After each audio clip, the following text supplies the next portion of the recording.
کیا ماؤں نے لال جنے تھے؟ کیا دھرتی نے انسان دیکھے تھے؟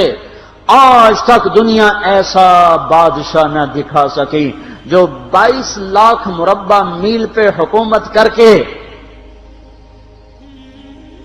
مسجد میں جھاڑو دے رہا ہو، جو 22 لاکھ مربع میل پر حکومت کر کے پانی کی مشق کندھے پہ اٹھا کے بیوہ عورتوں کے گھر میں گھڑوں میں پانی بھرنے جا رہا ہو۔ امیر المومنین کہاں جا رہے ہو؟ فلاں اماں کے گھڑے میں پانی بھرنے جا رہا ہوں، فلاں کے گھر میں پانی بھرنے جا رہا ہوں۔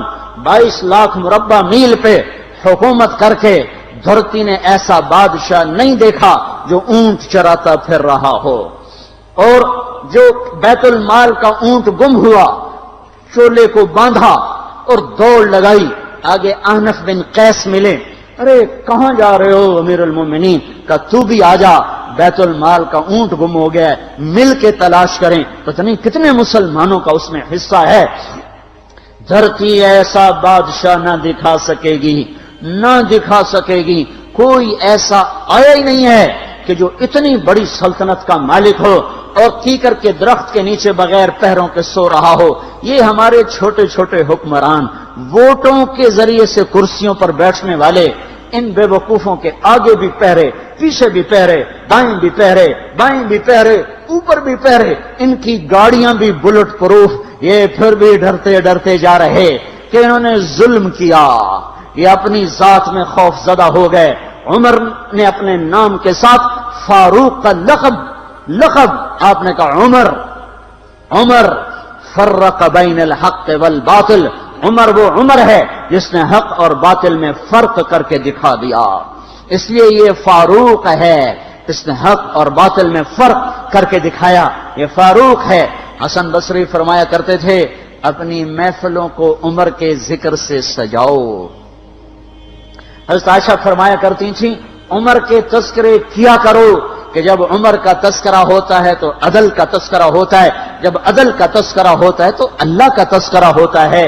کہ ہم عائشہ رضی اللہ تعالیٰ عنہا فرمایا کرتی تھیں اتنے بڑی سلطنت پر حکومت کرنے کے بعد اللہ کی راہ میں جانے والے مجاہدین کے گھر گیا کھڑا ہوا ہے، دروازے پہ دستک دے رہا ہے، بیٹی کوئی بازار سے سودا لینا ہو تو مجھے بتاؤ، تیرے گھر والا تو اللہ کی راہ میں ہے، میں تمہارے گھر کا سودا لے آؤں، کیا کیا چیز چاہیے؟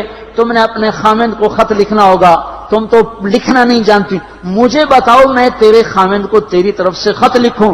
اما تیرا بیٹا اللہ کی راہ میں گیا ہوا ہے، مجھے بتا میں تیرے بیٹے کے نام تیری طرف سے خط لکھوں۔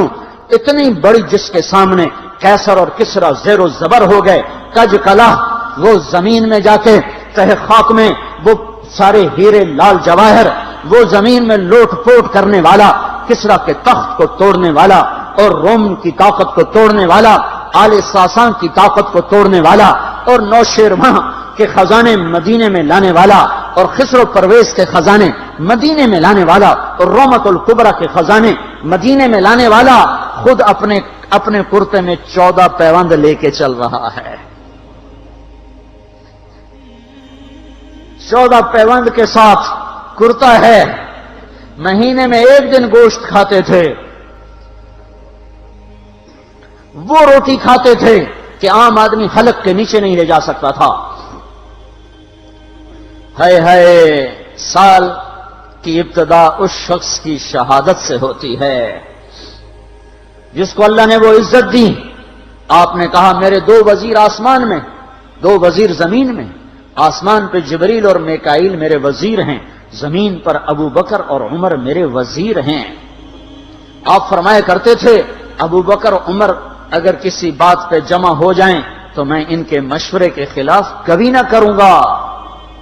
ابو بکر تیری مثال ابراہیم کی ہے، عمر تیری مثال نوح علیہ السلام کی ہے، ابو بکر تیری مثال عیسیٰ علیہ السلام کی ہے، عمر تیری مثال موسیٰ علیہ السلام کی ہے۔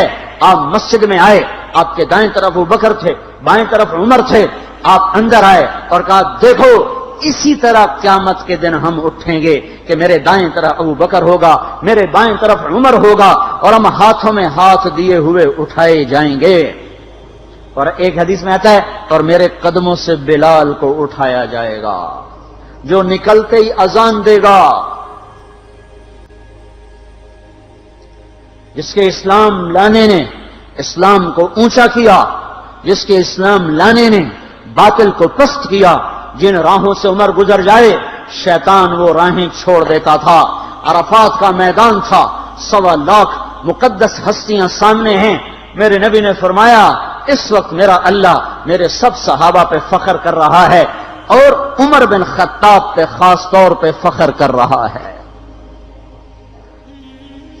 خاص طور پہ فخر ہو رہا ہے، عمر بن خطاب پہ خاص طور پہ فخر ہو رہا ہے۔ میرے بعد کوئی نبی ہوتا عمر ہوتا۔ عمر، میں نے رات جنت میں محل دیکھا، ایک اینٹ موتی کی، ایک یاقوت کی، ایک زمرد کی۔ میں نے پوچھا یہ کس کا ہے؟ کہا گیا ایک قریشی کا ہے۔ میں نے کہا میں قریشی ہوں، اتنا خوبصورت محل ہے، میرا ہی ہوگا۔ جب جانے لگا تو فرشتے نے کہا یہ آپ کے غلام عمر بن خطاب کا ہے۔ وہ کیا مبارک لوگ ہیں کہ جنہیں نبی کے گھر میں قبر نصیب ہو، ایک طرف ایک ساتھی، ایک طرف دوسرا ساتھی، جن کو نبی کے دو پہلوؤں میں جگہ ملی ہو۔ وہ کیسی عظیم ہستیاں، اتنی بڑی سلطنت کا مالک اور اتنے بڑے عدل کی نشانی بن کر مدینے میں مسجد میں بیٹھے رو رہے ہیں۔ امیر المومنین کیوں رو رہے ہو؟ کہا دجلہ کے کنارے کتا بھی پیاسا مر گیا تو پوچھ تو عمر کی ہوگی، فرات کے کنارے کتا بھی پیاسا مر گیا تو پوچھ تو عمر کی ہوگی۔ راتوں کو پہرے دیے جا رہے ہیں، راتوں کو خبرگیری کی جا رہی ہے۔ مدینے کے باہر ایک خیمہ ملتا ہے، چند بچے ملتے ہیں جو رو رہے ہیں۔ ایک عورت ہانڈی چڑھا کے ڈوئی پھیر رہی ہے۔ پوچھتے ہیں بہن یہ بچے کیوں رو رہے ہیں؟ کہ یہ بھوک سے رو رہے ہیں۔ ہانڈی میں کیا ہے؟ پانی، کچھ بھی نہیں۔ کیوں چڑھایا ہوا ہے؟ بہلانے کے لیے۔ سو جائیں گے روتے روتے، میرا اور عمر کا اللہ کے ہاں فیصلہ ہوگا۔ تو عمر کی ہچکیاں بن گئیں کہ عمر کو بہن تیرے حال کی کیا خبر؟ کہ پھر ہمارا بادشاہ کیوں بنا ہے؟ اگر ہمارے حال کی خبر نہیں لیتا تو ہمارا خلیفہ کیوں بنا ہے؟ پر لگ گئے، بیت المال سے سامان نکالا، بوری بھری، سر پہ اٹھائی، کمر پہ اٹھائی۔ غلام اسلم نے کہا میں اٹھاؤں؟ کہ قیامت کے دن بھی میرا وزن تو اٹھائے گا۔ اسی طرح بھاگے ہوئے آئے، پنیر نکالا، آٹا نکالا، گھی نکالا، شہد نکالا، ڈال کے ہانڈی میں نیچے آگ، خود دھواں گیلی لکڑیوں میں پھونکے مار مار مار آگ جلائی، حلوہ تیار کیا، پھر پلیٹوں میں ڈال ڈال کے بچوں کو کھلایا۔ وہ عورت کہنے لگی کاش عمر کی بجائے تو خلیفہ ہوتا۔ تو یہ نہیں کہا کہ میں ہی عمر ہوں، میں ہی عمر ہوں۔ فرمایا جب کل تو امیر المومنین سے ملے گی تو مجھے بھی وہیں دیکھ لے گی، مجھے بھی وہیں پا لے گی۔ پھر وہاں بیٹھ کے دیکھتے رہے، اٹھ کے چل دیے۔ بچے ہنسنے لگے، کھیلنے لگے تو اپنے غلام سے فرمایا میں نے انہیں روتا دیکھا تھا، میرا جی چاہا میں انہیں ہنستا بھی دیکھوں۔ 22 لاکھ مربع میل پہ اسلام پھیلا کر حکومت اس سے بھی بڑے علاقے میں لوگوں نے کی۔ چنگیز نے اس سے زیادہ فتوحات کی، محمود غزنوی نے اس سے زیادہ کی، سکندر تیمور نے اس سے زیادہ کی۔ پر فتوحات کر کے یوں خدمت کر رہا ہو، پانی بھر رہا ہو، اونٹ چرا رہا ہو، امامت کرا رہا ہو، 14 پیوند لگے کپڑوں کے ساتھ خلافت کے تخت پر بیٹھا ہوا ہو، یہ دھرتی میں پھر کوئی نہیں آئے گا۔ ہے نماز میں خنجر لگا، نماز پڑھاتے ہوئے 27 ذوالحج، 27، 28، 29 یکم کو انتقال ہوا۔ یکم محرم موت کے آثار گہرے نظر آئے۔ بیٹے کو بلایا کہ بیٹا جاؤ اما عائشہ سے پوچھ کے آؤ کہ عمر اپنے ساتھیوں کے ساتھ دفن ہونے کی اجازت چاہتا ہے۔ امیر المومنین کے لقب سے بات نہ کرنا، عمر کہنا۔ عمر، اب میں امیر المومنین نہیں رہا۔ جب وہ پوچھنے گئے تو حضرت عائشہ رو رہی تھیں۔ انہوں نے عرض کی اما جان میرا باپ اپنے ساتھیوں کا پڑوس چاہتا ہے۔ انہوں نے فرمایا یہ جگہ تو میں نے اپنے لیے رکھی تھی، لیکن اگر عمر چاہتے ہیں تو ان کو مجھ پر فضیلت ہے، میں ان کے لیے دستبردار ہوں۔ انہوں نے واپس آ کر خوشخبری سنائی، مبارک ہو اجازت مل گئی۔ کہ نہیں شاید میرے شرم میں اجازت دی ہو، جب مر جاؤں تو مجھے دوبارہ دروازے کے سامنے رکھ کر پھر جا کے پوچھنا، اس وقت اجازت ملے تو پھر لے جانا، ورنہ مجھے بقیع کی طرف لوٹا دینا۔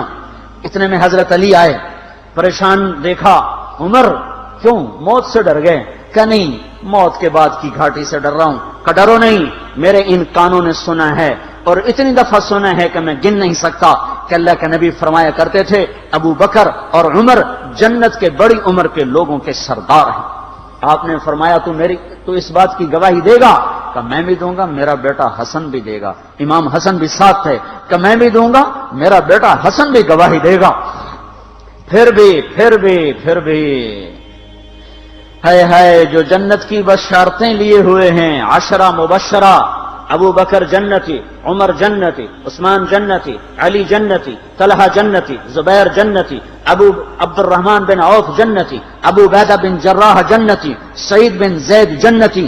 آپ نے نام لے کر گنے، نام لے کر گن کر کہا، سنو ابو بکر جنتی ہے، عمر جنتی ہے، عثمان جنتی ہے، علی جنتی ہے، طلحہ جنتی ہے، زبیر جنتی ہے، سعد بن ابی وقاص جنتی ہے، عبد الرحمن بن عوف جنتی ہے، ابو عبیدہ بن جراح جنتی ہے، سعید بن زید جنتی ہے۔ میں ان سے راضی ہوں، لوگوں ان کا حق پہچانو، میں ان سے راضی ہوں، میں ان سے راضی ہوں۔ پھر آپ نے فرمایا اگر تم نے ان کے بارے میں کسی ایک کے بارے میں بھی دل میں بغض لے کر مر گئے، اور تم نے اتنی بندگی کی تھی کہ سوکھ کے کانٹا ہو گئے تھے، روزے اتنے رکھے تھے کہ پیٹ کمر کو لگ گیا تھا، سجدے اتنے کیے تھے کہ تمہارے ماتھے اور گھٹنوں پر پتھروں جیسے نشان پڑ گئے تھے، اتنا کچھ کر کے ان 10 میں سے کسی ایک کا بغض لے کر اگر تم مر گئے تو اللہ تمہیں منہ کے بل جہنم میں گرا دے گا۔ لوگوں میں ان سے راضی ہوں، ان کا حق پہچانو، جن کو اللہ بھی رضا کے پروانے دے رہا ہو، جن کو اللہ کا رسول رضا کے پروانے دے رہا ہو، جن کو وزارت کا شرف مل چکا ہو، نبی کے پہلو میں قبر جن کی بننے کا اعلان ہو چکا ہو، وہ موت پر کیا کہہ رہا ہے؟ موت پہ کیا کہہ رہا ہے؟ اپنے بیٹے سے کہا میرا سر زمین پہ ڈال دے۔ ان کی گود میں سر تھا عبداللہ بن عمر، تو انہوں نے گود سے ہٹا کر پنڈلی پہ رکھ لیا، یہاں رکھ لیا۔ چلے گئے، کیا کہہ رہا ہوں سنتے نہیں ہو، زمین پہ ڈال دو۔ تو انہوں نے زمین پہ ڈالا تو اپنے چہرے کو مٹی میں رکھ دیا اور ایسے ملنے لگے اور کہنے لگے اے میرے رب، اگر تو نے عمر کو معاف نہ کیا تو عمر ہلاک ہو جائے۔ ویل لک یا عمر ولأمک ان لم یغفر لک ربک، عمر تیری ہلاکت ہے اگر تیرے رب نے تجھے معاف نہ کیا۔ یہ کہتے کہتے کہتے جان دے دی۔ 22 لاکھ مربع میل میں اسلام کو زندہ کرنے والا، این حالت نماز میں زخم کھا کے گرنے والا، مطلوب مصطفیٰ، وزیر مصطفیٰ، جنت کی خوشخبریاں لے کر پھر موت پر یوں کہہ رہا ہو اللہ تو نے معاف نہ کیا تو میرا کیا بنے گا؟ کیا بے طلبی ہے۔ ان کے بیٹے خلافت کے اہل، ان کے بہنوئی سعید بن زید 10 مبشرہ میں سے دونوں کے نام کاٹ دیے کہ یہ 6 ہیں جن سے اللہ کا رسول راضی تھا، جس کو چاہو خلیفہ بنا دو، جس کو چاہو حکومت دے دو، نہ میرے بیٹے کو ملے گی نہ سعید بن زید کو ملے گی۔ کسی نے کہا شوشہ چھوڑا، آپ کا بیٹا بھی تو بہت قابل ہے، اسی کو بنا دیں۔ تو اسے تو طلاق دینا نہیں آتا، حکومت کہاں سے چلائے گا؟ یہ ایک واقعہ کی طرف اشارہ کیا ہے، اس کے پیچھے ایک واقعہ ہے جس کو انہوں نے یاد کر کے فرمایا وہ تو طلاق دینا نہیں جانتا، وہ حکومت کیا چلائے گا؟ حالانکہ بڑے صحابہ میں عبداللہ بن عمر کا مقام ہے۔